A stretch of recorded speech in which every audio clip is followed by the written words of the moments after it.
Tyler Jackson of PlaySheetSports.com here, and we had some big news drop today in regards to NIL.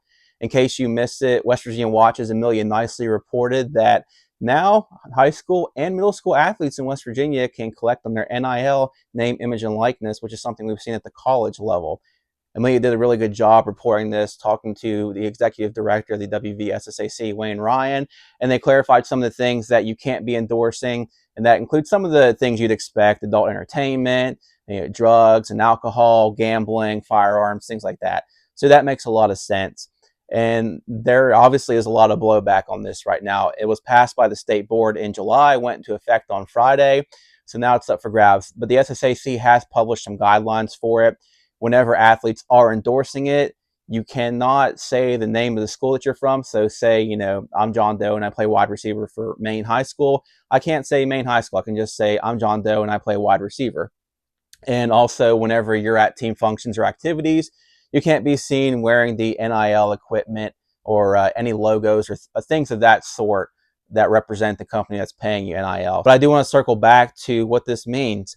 I don't think it's going to have as big of an impact as people think because the transfer portal is already open.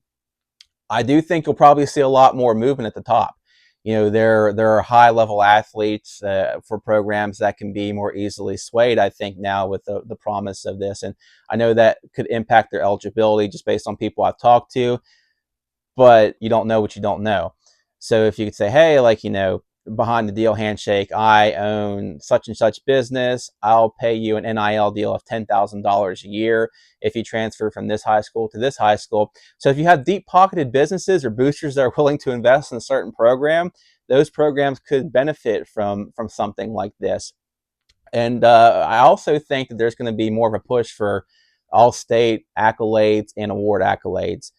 So if you're John Doe and you're trying to endorse something, you can't say your high school. So unless you're very well known throughout multiple communities with your face, it's really hard to to really gain a lot of advertising revenue from that. But if you're able to say I'm John Doe, all-state wide receiver, that gives a little bit more credibility to what you're endorsing. It gives you a foot to stand on. I'm John Doe, reigning West Virginia Gatorade Player of the Year, or I'm John Doe, reigning Kennedy Award winner. Those are things I could see that it becomes a bit of a race now, which I think people have always chased all-state accolades and things like that. But I could see them chasing it a little bit harder now because it's like, okay, I have an endorsement deal that might be riding on this. And I think a good way to contextualize that is I think the NBA does supermax contracts. And I don't know if the structures of these contracts are still the same, but teams used to put language in them that, in order to hit this escalator or this bonus, you had to be named to the All-NBA team. So you could get to that point where it's like, okay, if I get to All-State, maybe a local business will want to endorse me or I'll do some sort of advertising with them because of that. So I'm curious to see if we get some sort of race like that. But overall, I don't think it changes too much just because I think that it'll more so affect the top, that top 1% of athletes. And I think the athletes that will probably impact a little bit more might be basketball. If you look on a national basis, the players or athletes that you see that do the most endorsements are usually soccer and basketball players because you see their faces.